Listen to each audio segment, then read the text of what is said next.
Vaishnavas. All of you are so progressive and advanced. It's always a joy to discuss these subject matters. All the devotees attend here in person, all the devotees who are attending online. It's a real joy to be with you. So dear devotees, this morning the Bhagavatam places before us a very sobering scene. The war is over between Ram and Ravana. Ravana is gone, is dead. The dust has settled. The victory has already been decided. Now the women of Lanka emerge. That's interesting in and of itself. They're not warriors. They're not politicians. They're not philosophers. They're wives, they're mothers, they're dependents. And Bhagavatam chooses this moment, not the battle itself, but this interesting angle to teach us. Remember, this is a condensed version of the Ramayana. It's not the full thing. It's very small. And so it's interesting to see what Vyasadeva chooses to focus on. Because he's only bringing out the highlights. Why is this a highlight? Essence itself is interesting. Like the women coming out and crying. It shouldn't be part of, I guess, over now. Let's move on to the next canto. That's something to reflect on. It's quite a sobering scene. At the same time, look around you, look at the deities. Look at the brilliant, blazing yellow colors. Today is Vasant Panchami. You know, ladies who know they're wearing yellow. At least one gentleman was wearing yellow. Shankarshan Prabhu. This Vasant Panchami is a day whose auspiciousness is not mild. It's not symbolic. It's genuinely extraordinary. So today we hold two realities side by side. The collapse of false shelter. Who was a false shelter for these women? Rama. They have a collapse of false shelter and the gentle, overwhelming arrival of divine shelter, the form of Vasant Panchami. So we'll read the verses. We are reading verses 9th canto, chapter 10, verse 24. So you can look it up on your devices. And we can follow along. 9, 10, 24 through 26. We'll do 3 verses.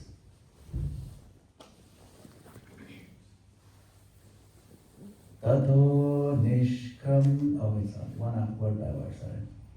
Tato nishkamya lankaya yatu dhanya sahasrasha mandodarya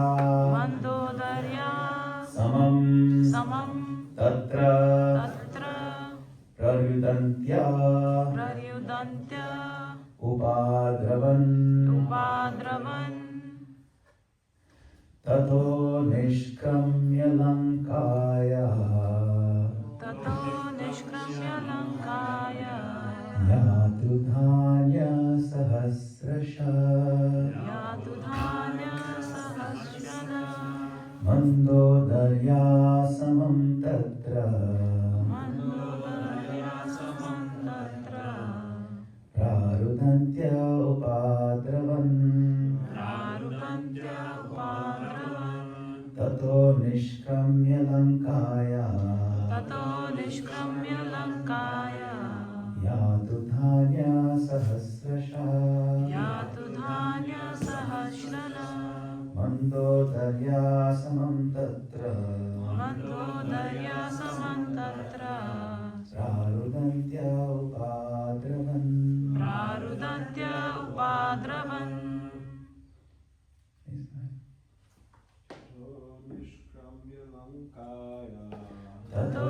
nishkramya lankaya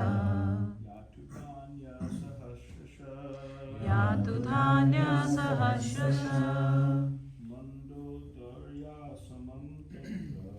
mandodarya samam tatra prarudantya upadravan tato niskramya lankaya yatu dhanya sahasrasa mandodarya samam tatra prarudantya upadravan tato nishkramya lankaya yatu dhanya sahasrasha mandodarya samam tatra prarudantya upadravan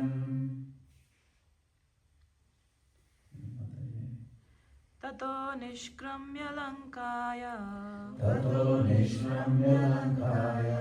yatu dhanya sahasrasha mandodarya samam tatra prarudantya upadravan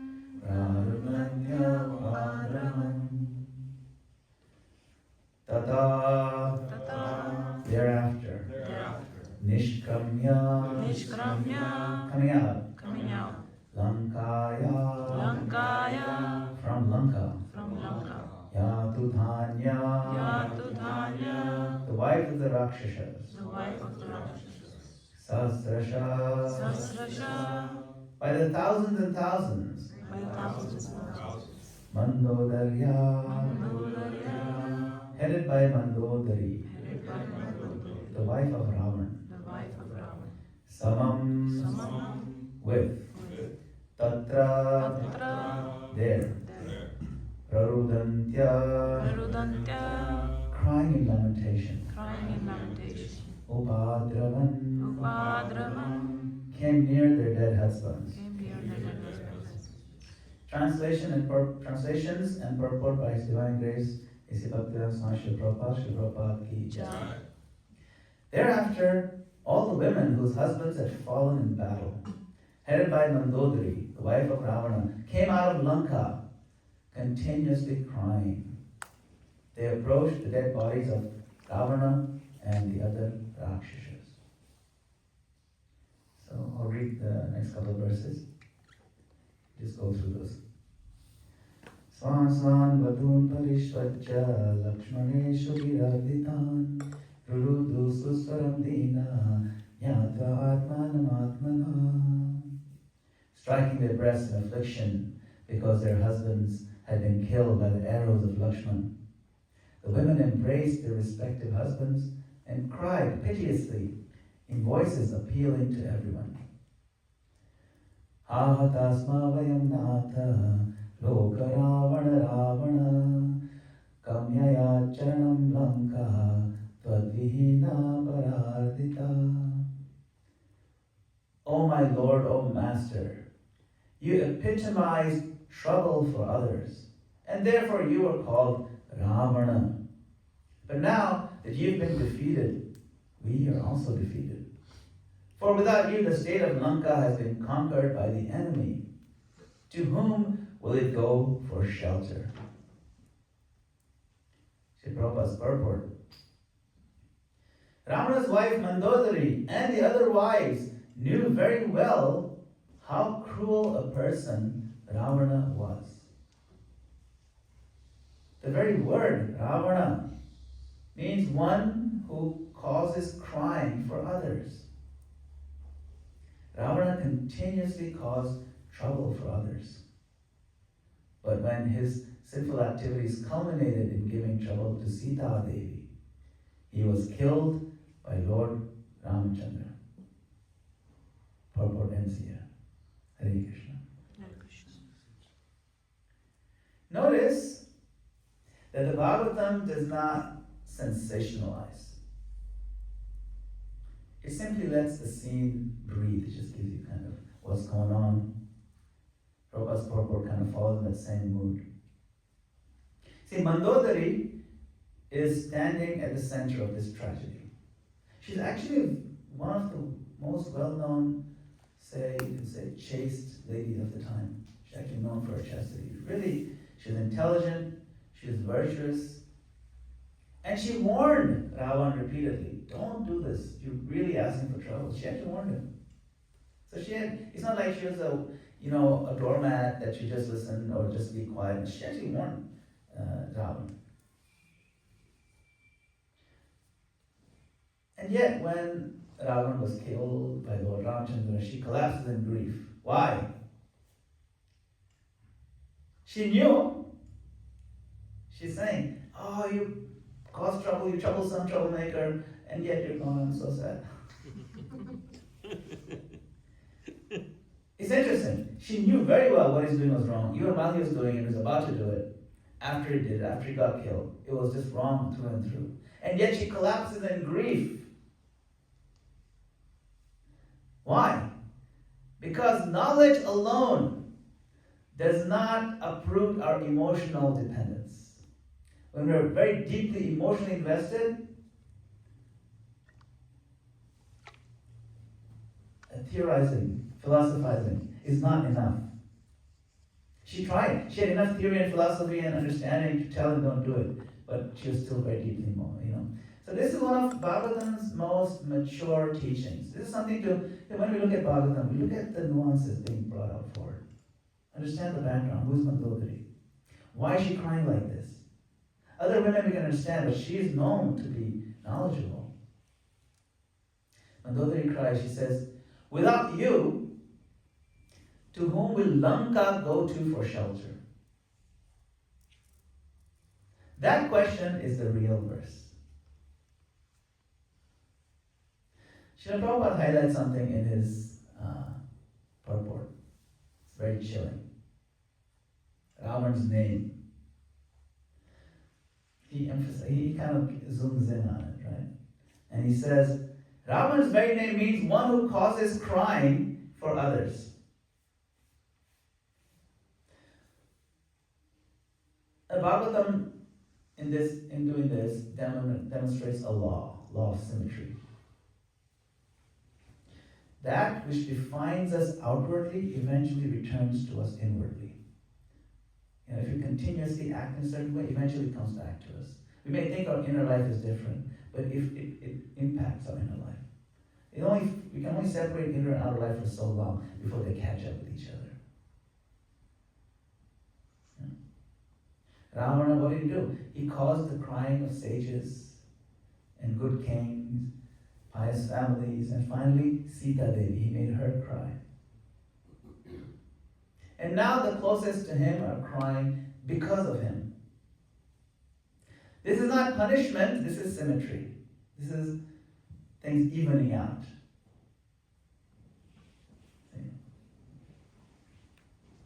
What are the wives doing? Who are they embracing? Lifeless bodies.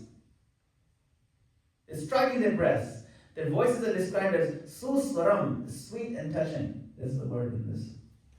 Bhagavatam acknowledges their sincerity. Not saying, oh, these guys are just pretending. No, they're not. They're feeling it. They're not pretending. But who was their shelter? Ravana. It's a false shelter. They're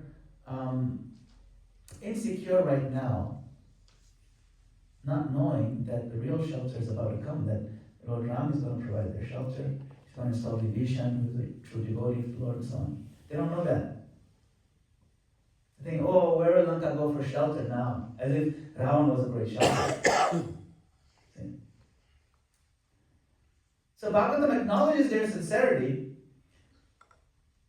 but sincerity without proper shelter still suffers. Sincerity in and of itself is not enough. It has to be aligned with a proper shelter. Sometimes we approach Krishna with one of sincerity. That also is not that great. Sometimes we have a lot of sincerity, but we approach the wrong person or the wrong goal in life, then that sincerity will be your own undoing. The sincerity in and of itself is hard to do, too hard to be sincere. But sincerity in and of itself does not take us to Krishna. It has to be aligned with Krishna. See? So this is one of the most uncomfortable truths in devotional life. That material shelter always dies before our attachment dies. The shelter in which we are attached to will die before us. Will get pulled away. Our attachment will remain. And the gap between the two is where our suffering lives. We suffer within this gap of our attachment and the shelter. And that's what you see in the tears of Mandodari and the wives. That's what we want to zoom into. Let that impression. When we read the Bhagavatam, let every verse and every picture and impression go deep into our hearts. And when we discuss the class, let's try to really zoom into the message that Vyasadeva is trying to bring forth.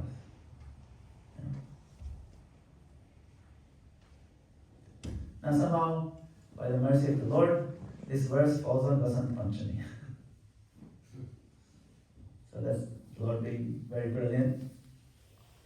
Places this scene on a day like today. What a contrast. Vasanta Panchami is not accidentally auspicious. Its auspiciousness is off the charts. It's not one holy event. It's a flood of divine occurrences converging on a single day. It's amazing. First, Krishna himself declares in Bhagavad Gita chapter 10, right? He says, of seasons I am the flower bearing spring. Spring is the only season he claims that I am. He didn't say I'm also the winter, I'm also the summer. No, only spring. That's interesting. Why? It wasn't much remarks that, arrival of spring, but why spring? Because this Vasant Ritu, spring season, is the only season, it transforms without violence. It's a beautiful, gradual transformation. Winter doesn't get destroyed, like smashed. No, it gets outgrown by flowers. Bhakti works exactly like that. It transforms beautifully. It's joy from the beginning to the end. See? So, on this day, what do we remember? We remember the Vasanta Rasa Leela. See, Krishna does Sharad Ras. Sharad means in the autumn, in the fall. He has this beautiful Ras. That's that Maharas that we read about in the Bhagavatam. But there's also another Ras Leela that happens here on this day, Vasanta Ras Leela. This is Ras Leela without urgency. This is Ras Leela without anxiety, without a sense of desperation. It is love that has already found its shelter. The Ras Leela reminds us gopis who have found shelter in Krishna. How happy they are. It's a good day to contrast this verse. Because today's verse shows that what happens when love loses its shelter. And we see the gopis who have found the true shelter. It's a good day to contrast. What else happens on Vasanta Panchami? Vasanta Panchami is the appearance of Saraswati Devi. Right? Devim Saraswatim Vyasam. We say that. We are invoking our spirit. We actually, right? Prabhupada translated, this is Saraswati Devi. So Saraswati Devi is not outside the scope of our prayers. This is crucial.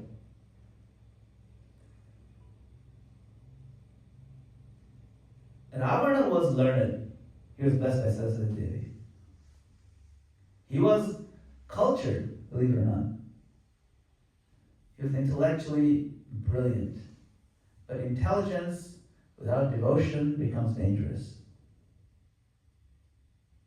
Yeah, because you're capable of doing so many things.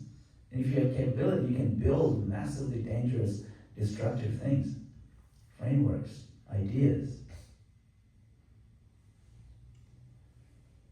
Bhagavatam itself begins by offering obeisance, right?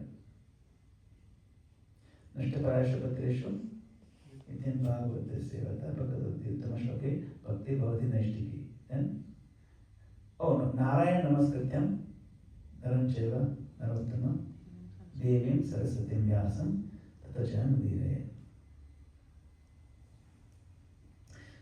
Why are you offering obeisances to Saraswati Devi? Why is Vyasa doing that? So that knowledge that we gain remains submissive to the absolute truth. The knowledge that we have, the ability of applying our intelligence with the knowledge, has to be aligned with the absolute truth. Otherwise, that same knowledge can destroy us. What happened to Ravana? See? So, just trying to connect Vasant Panchami, Saraswati Devi, to today's verse. It's a bit of a stretch, but you can see the connection. Everything is connected. Ravana was blessed by Saraswati, but then she, when the Lord appears and Saraswati Devi gives deference to the Lord. Similar thing happened. Anyone in their pastime where Saraswati Devi gives deference to the Lord? First, she gives a lot of strength to one individual, but then when the Lord appears on the scene, then she turns to the Lord and offers him obeisances. Anybody know? Which pastime that is? Yes! Keshav Kashmiri. Digvijay Keshav Kashmiri. Exactly. Thank you, bro. Keshav Kashmiri had the full blessing of Saraswati Devi. Incredible. But when he got defeated by Mahaprabhu, by Nimai Pandit, he was so crushed. He went home, he was crying and praying to Saraswati Devi, what happened? And then she came in his dream and told him, you dare to challenge my Lord. I pray to him. So I had to withdraw. I can't be supporting you when you're in a battle against my Lord. Let other people, no problem, I'll support you. So it's a good day to remember that pastime today, because it's Vasant Panchami, she appeared today, and she participates in the Lord's Leelas and reminds us of the Lord. So again, you see, we're not bereft of the worship of demigods. When we glorify Saraswati Devi in Chaitanya Charitamrita, we're worshipping her by bringing her into the Leela of the Lord.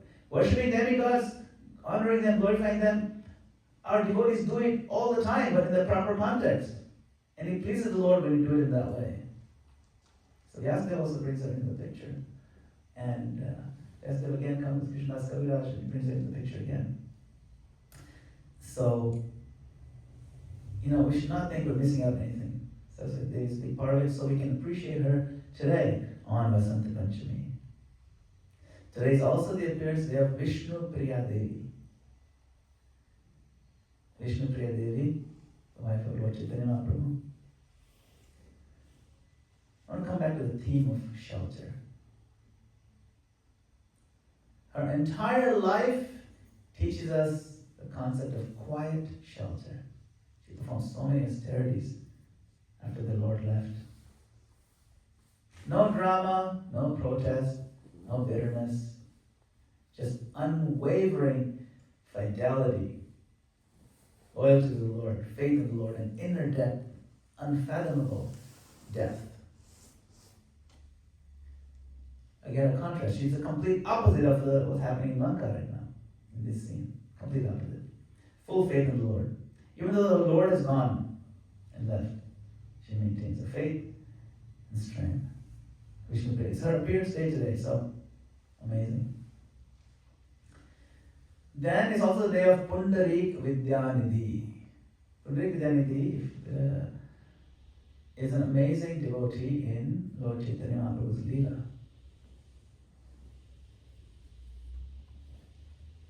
He was externally very opulent. He was one of the richest people in the town. And he lived in opulence too. Like a king. Silk and bedding and the best dresses and lots of servants and best, finest, delicacies. Of course, a pure devotee. But externally opulent and internally drowning in prema. So much soaked with love. Bhagavatam constantly dismantles the idea that external appearance defines your devotion. constantly. Two of the greatest devotees of the Lord were among the 12 Mahajans are born in demon families. Two of them, Prahlad Maharaj and Bali Maharaj. Another Mahabhagavad is Dhritarashtra, big, ugly-looking demon, and yet he was fighting with Indra, and you would think you should be rooting for Indra, but he was a much greater devotee than Indra will ever be. You can tell by the prayer. So Bhagavad is always telling us, inviting us to think, wait a minute, don't judge by externals. So Pundarik Vidyanidhi also. And Ravana also had opulence. He's also rich. He had the silken things and everything. But only one of the two had surrendered to the Lord, the right shelter had surrendered. Therefore, we glorify Pundarik Vidyanidhi on this day. Anybody know the appearance day of Ravana? No, we don't care. We don't care what calendar day. We don't observe the half-day fasting. But we celebrate these great devotees, Pundarik Vidyanidhi. He was loaded too. Pretty rich guy. But he was also overloaded with prema. Actually, Pundarik Vidyanidhi was an incarnation of, anybody know? Vrishabhanu, this guy. Vrishabhanu, Vedana, his father. Yes. It is also the appearance of Raghunandan Thakur. Raghunandan Thakur is some nice person. He's also in the Leela. And he's an advanced devotee. He's more advanced than his own father, So then, I think as Mahaprabhu said, are you the father or is the son, Such a great devotee. So, Raghunandan Thakur successfully invited the Lord in the deity form to interact with him and accept him. It's really sweet pastime. So his appearances today, so many, everybody was so many nice things today. His story reminds us that devotion invites the presence of the Lord in your life.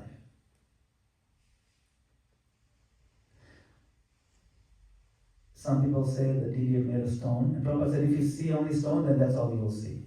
But if you see the Lord and recognize the Lord here, then the stone becomes deity, not by force, but by love. So Lanka and Lanka's policies relied on force. You can't force. But from Raghunandan Thakur we learned that you invite the Lord. So Ramana relied on force, Bhakti relies on invitation. When we chant, Japa Hare Krishna, Krishna Krishna Hare Hare, Hare Rama, Ram Ram, Hare Hare. We're inviting the Lord to come into our lives. And we're then asking the Lord after we invite Him, please accept us, please accept me into your service. That's the fundamental baseline mood and prayer that we chant with. And we want no other mood in our consciousness at that time. Only that mood. And no other thought. There should be no thought.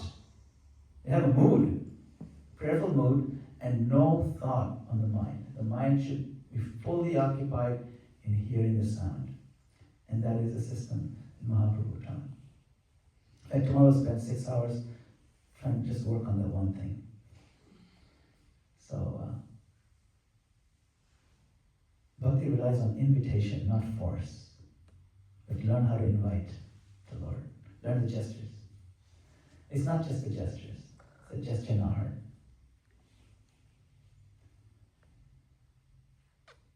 Astonishingly, Vasant Panchami is also the appearance day of Srila Vishwanath Chakravarti Thakur. Wow! I mean, how many times has Prabhupada quoted him in his purports?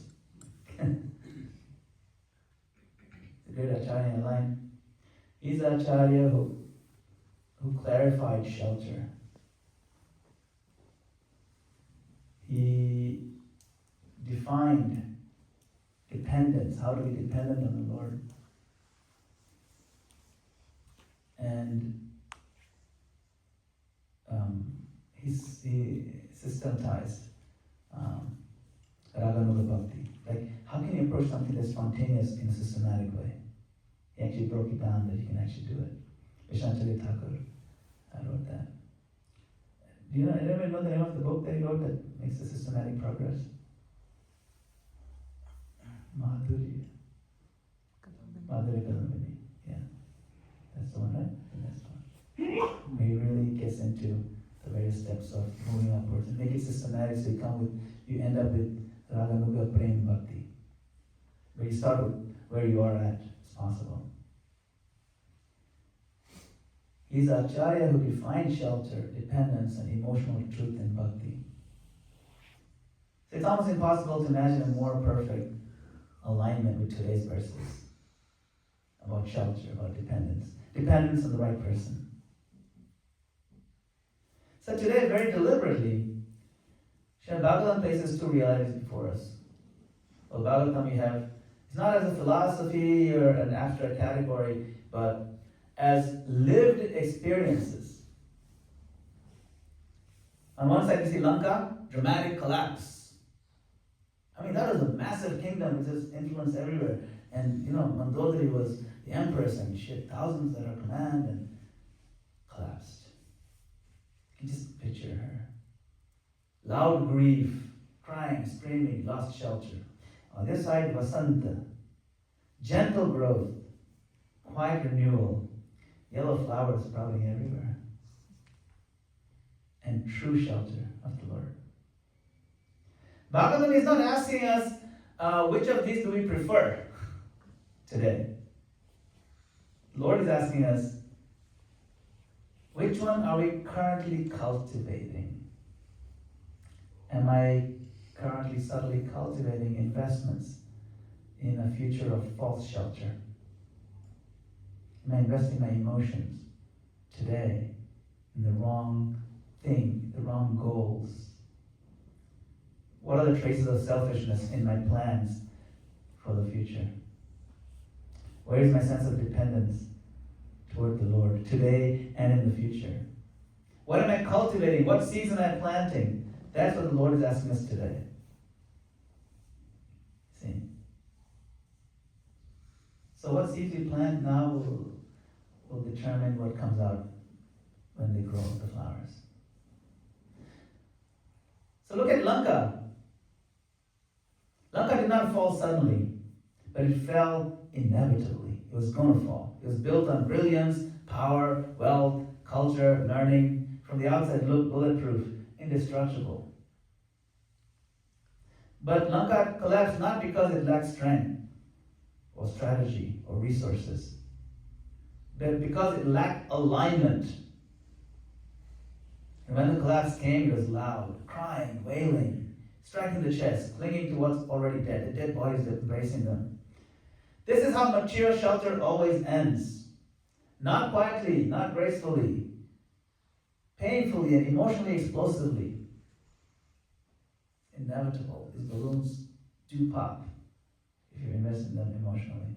And you shouldn't be surprised when they pop. The Bhagavatam is gentle enough to show us through this picture that this suffering is not theoretical. It's the suffering that's the problem. It's relational. It's intimate. Suffering happens here in the heart, big time. The people who cry the loudest are not the enemies. They are the dependents. Those who have invested in the wrong shelter. See?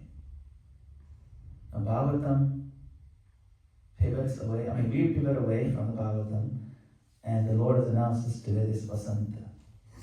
Notice how different the movement is. Lanka collapsed downwards. Vasanta grows upwards.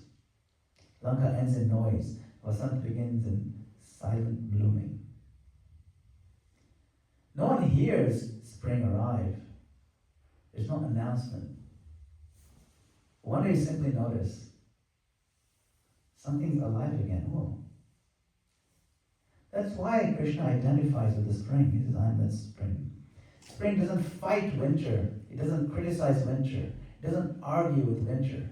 It just simply outlasts it. Spring doesn't demand belief. It doesn't insist on recognition. It just keeps doing what it does. gentle power. Eventually, the denial becomes impossible. You can't deny the presence of the flowers everywhere. Bhakti is exactly like that. Bhakti doesn't arrive with force. It doesn't dominate consciousness. It doesn't impose itself. Krishna never forces himself on you. It invites gentle cooperation. Little bit at a time. Little bit at a time. Chant one round. Okay, increase more if you like it. Yeah. Oh, that's all. Don't worry about anything. Just add Krishna to your life. Start coming. How come there's no breakfast today? Oh, today's Ekadashi. Oh, what is that? Oh, we fasted it. Oh, you should have told me. Okay, fine, whatever. Let's do so. So I start fasting. Then gradually, gently, you ease into some of the more difficult things. And fasting on Ekadashi is not that bad. But this is also a reason why bhakti is easy to postpone. You see, oh yeah, if you're so gentle, it's okay. I'll start bhakti next week or next year. Right now I have important things to do. I'll start my chanting. Right now I'm in the middle of high school, so difficult. Now college is even more difficult. So maybe after college, after graduate, then I'll start pick up the beats. No, bhakti is easy to postpone. It's impossible to replace. There's nothing that can replace bhakti practice. See? So, what is this teaching? This teaching is especially this contrast between Lanka and Vasant. Those who have been practicing for a while also must be especially careful. Why? Because devotees of advance, they have functional stability.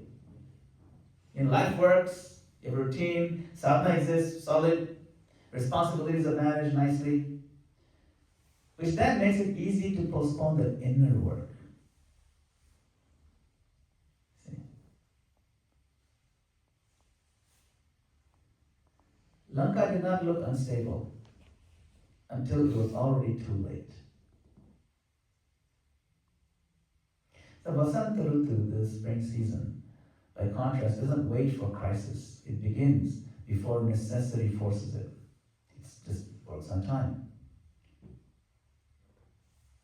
So, today is Vasanta Panchami. We're not just celebrating auspiciousness. It's offering good timing for us to remind ourselves to work on our inner lives. Make our inner surrender much, much stronger every day. Stronger than we were last week, yesterday. Even that little bit.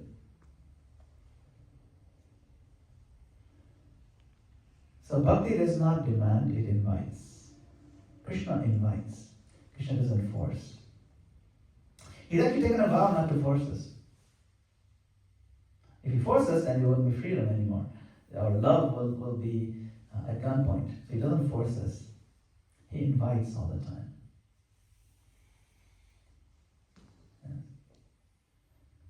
Material energy demands attention. It creates urgency. It manufactures crises. Bhakti waits. Bhakti waits patiently for sincerity.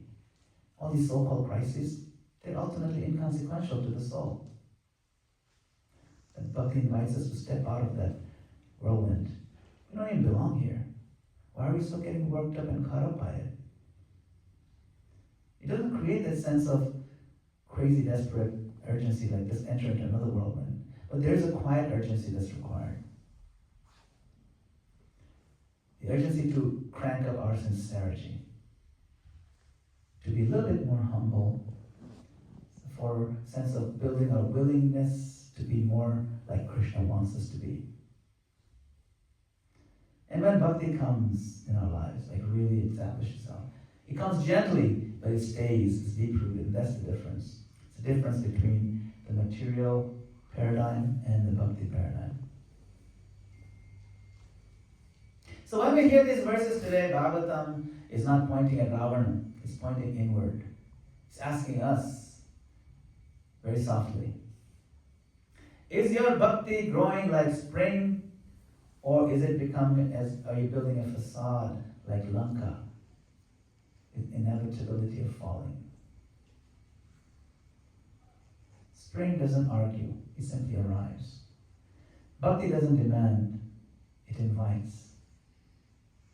And today that invitation is especially strong. Hare Krishna. Thank you. Srila Prabhupada ki.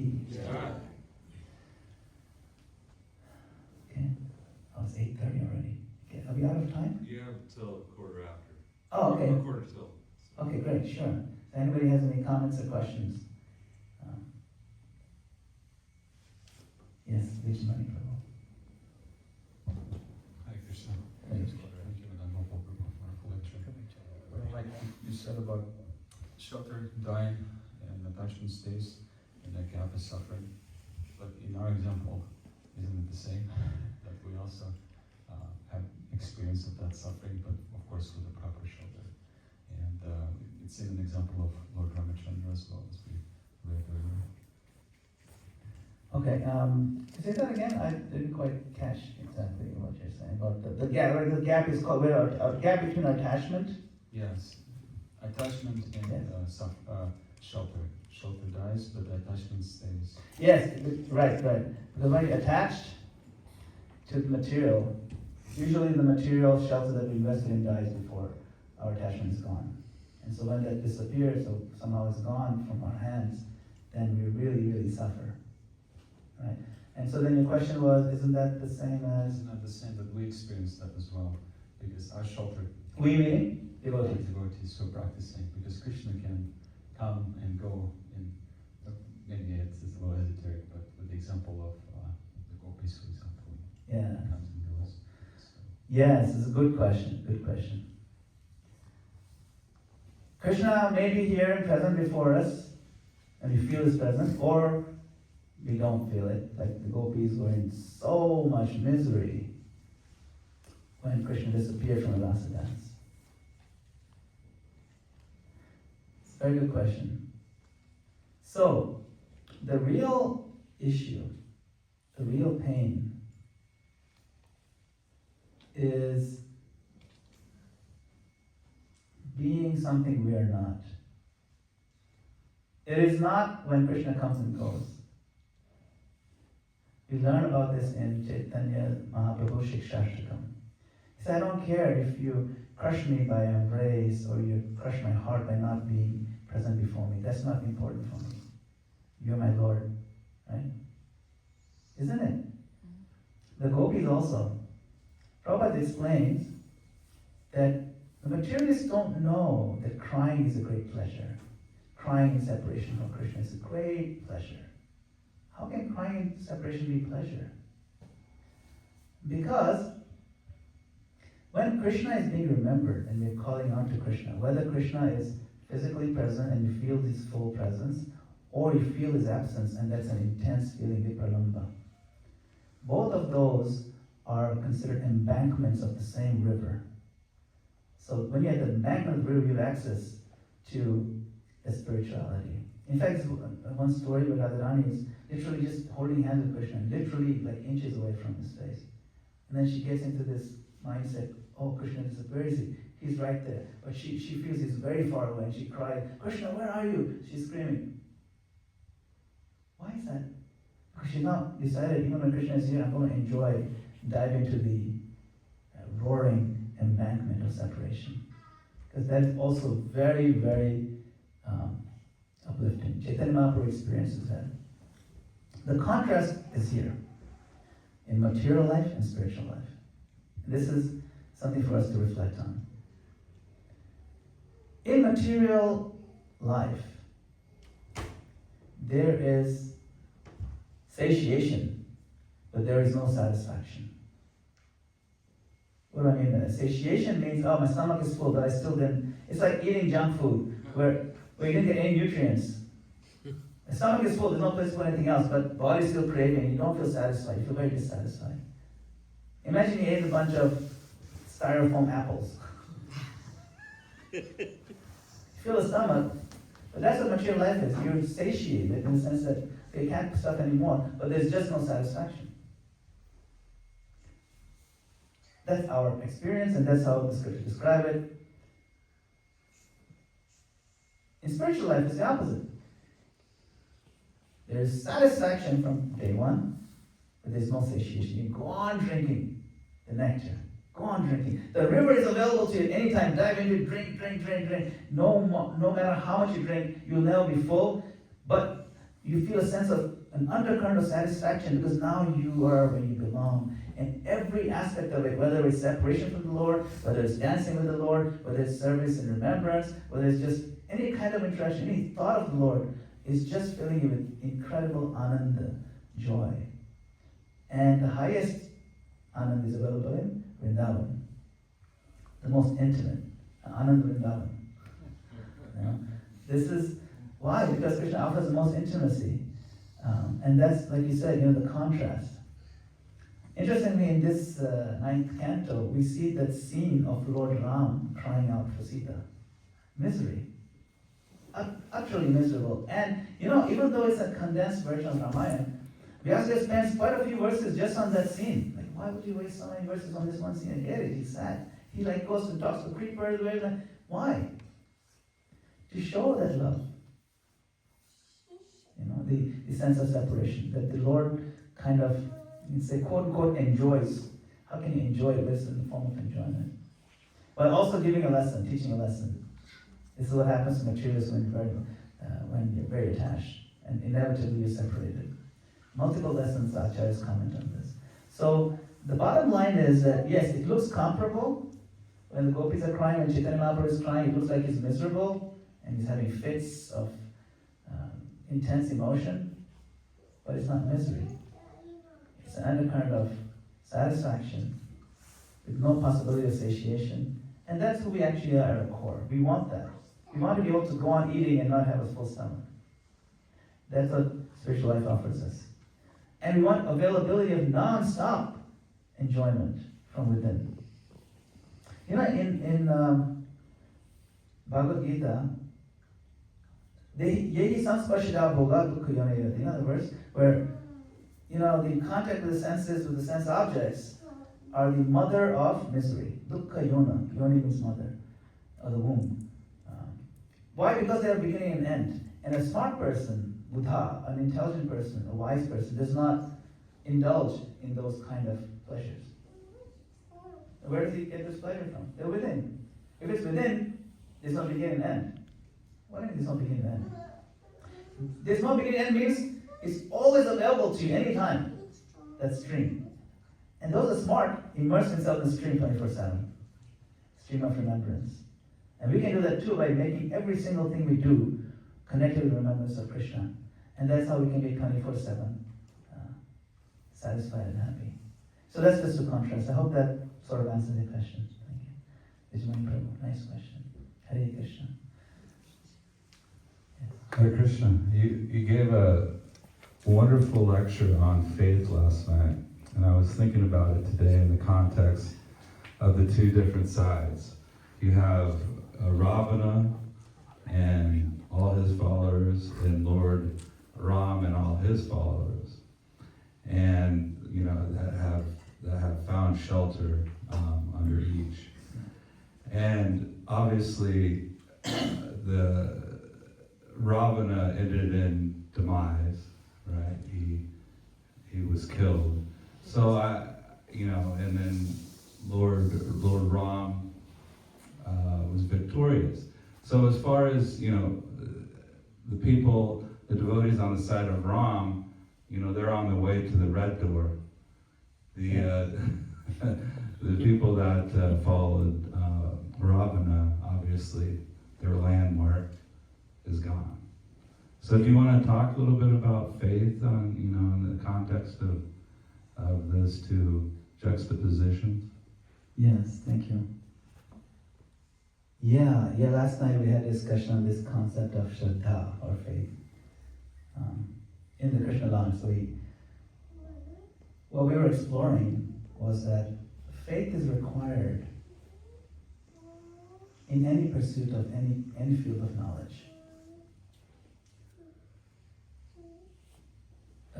It's not that faith is only for spiritual things, or like this chemistry book and these books of physics and mathematics. These are books of knowledge, and this Bhagavad Gita and Bible and Quran. These are books of faith. People think this is two categories: knowledge. This is faith. That's not the right way to look at it. Faith is required to absorb knowledge in any tradition, whether it's chemistry, physics, or Bhagavatam. Why? Because if I don't have initial trust that this is worth giving it a try, then I will not get my chemistry degree. Like I won't trust the professor, I won't go to the college, and if I say I want a bachelor's in chemistry, but I don't go to college and I don't actually take notes, and I can't get it. I can't get the degree. So even in chemistry, we need faith in the beginning. Now to contrast here, one of the functions of intelligence, we have a faculty of intelligence. One of the functions of intelligence is correct placement of faith. So when you have observed the world, who you end up trusting, like who you invest your faith in, is a reflection of how smart you are, your intelligence, isn't it? Some people will trust the wrong person because they haven't developed a fine intellect. And there's gullibility. Gullibility how? Because that person's offering me candy right now, and if I follow him, then he'll take me to the ditch and he'll exploit me or something, right? Politicians do that all the time. They rally people up behind them. It's really the politician's playbook. Doesn't matter what party you're in. You try to offer some kind of enticement and rally people behind you, support you, and then you exploit them. You know. So intelligence is to be used to place your faith correctly. Now in this story, like you said, between the two sides of the war, you have those who are supporting Ravana. They're invested in it. They're his allies. They're his friends. They're his ministers. They're his generals. His warriors. His own brother Kumbhakarna. Kumbhakarna and Ravana were the Jai Vijay, the massive. Kumbhakarna was a massive giant guy. Obviously he had invested his faith in his brother. Actually he couldn't really care less. He just wanted to eat all day and then sleep. So and when he was woken up, I'm like, are you serious? Why are you waking me up? It's only been like 4 months.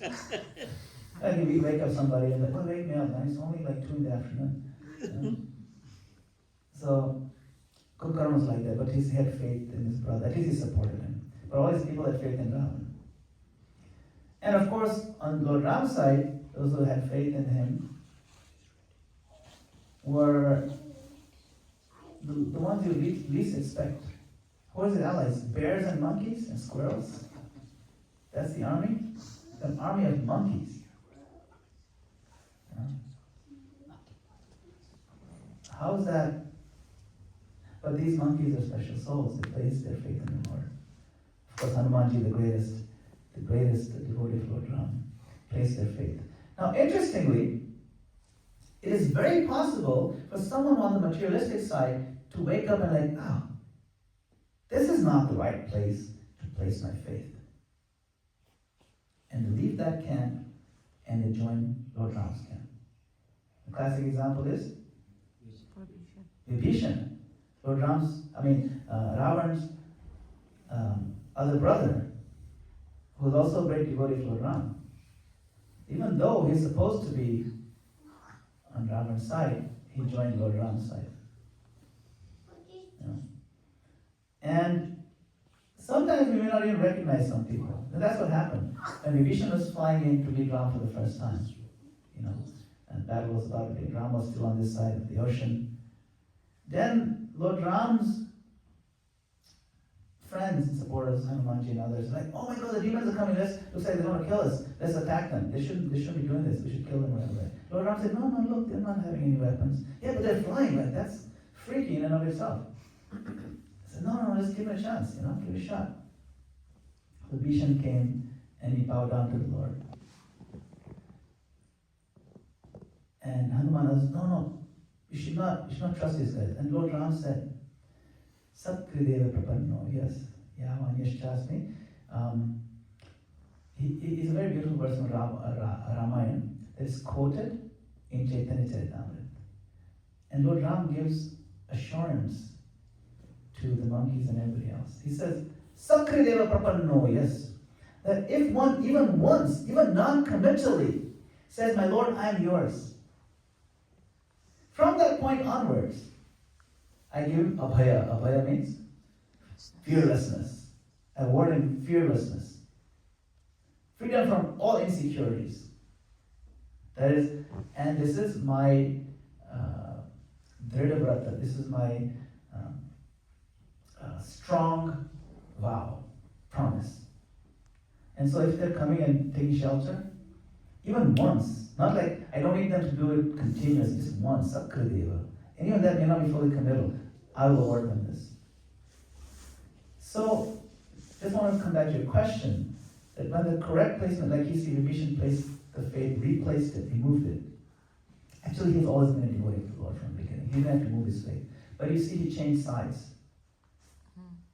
In the sense that he was expected to fight on Ravan's side, but he never did. Even when Hanuman was burning down Lanka with his burning tail, he saw, wait, this is the symbols of the Lord, of a devotee of the Lord. I'm not going to burn this house down. That's Vibhishan's house. He burned every other house. It's interesting. So, you can see that correct placement of faith, coming back to our time in the class yesterday, will lead to, is the proper function of intelligence, and it will lead to our everlasting joy. And suppose, like, okay, what if you think that I don't have that much intelligence? Like, my intelligence is pretty weak. I mean, at least my wife tells me that. So, like, she reminds me of how down can you get? Anyway, so suppose I feel my intelligence is not strong enough. How do I get divine intelligence? The answer is in the Bhagavad Gita, 10:10. Do I know that verse? 10:10. Tesham satadevtanam bhajatam priti purvakam dadami. Dadami means I give. Krishna says, I give. Buddhi yogam tam. I give that intelligence. Yeah? Yena mam upayanti te. By which one can come to me. Okay, what do I need to do? To get that buddhi? Because right now I'm buddhihin. I have no buddhi. I have no intelligence. But Krishna says, doesn't matter if you don't have buddhi right now, I'll give you buddhi. This is one of the 4 core verses, part of the Chaturshloki Bhagavad Gita, it's core. And he says, Tesham satata yuktanam bhajatam priti purvakam. To those who are constantly serving me, worshipping me with devotion and affection. Priti. Priti means affection and love, loving devotion. Constantly, satata, all the time. To them, I give this buddhi. What does that mean? That means you don't need buddhi to start serving Krishna with love and affection. Because if it was a prerequisite, he wouldn't be giving it to us. You don't need to be super smart, although one who worships Krishna is super smart. It reflects that intelligence. But Krishna then awards the intelligence by which one can surrender. One can really become, one wakes up and he realizes, oh, this is what Krishna wants me to be. This is what he wants me to do. Those things become very clear. That's what this buddhi yoga means. If you know exactly every day, every minute, what to do, what not to do, and you did it, that's what buddhi yoga means. What to avoid, what to do, and everything else is clear. Stress-free. So, it's a placement of faith, placement of intelligence, and you should not be afraid to change parties when you see the writing on the wall. Hare Krishna. Shri Prabhupada ki jai. Okay, I think we're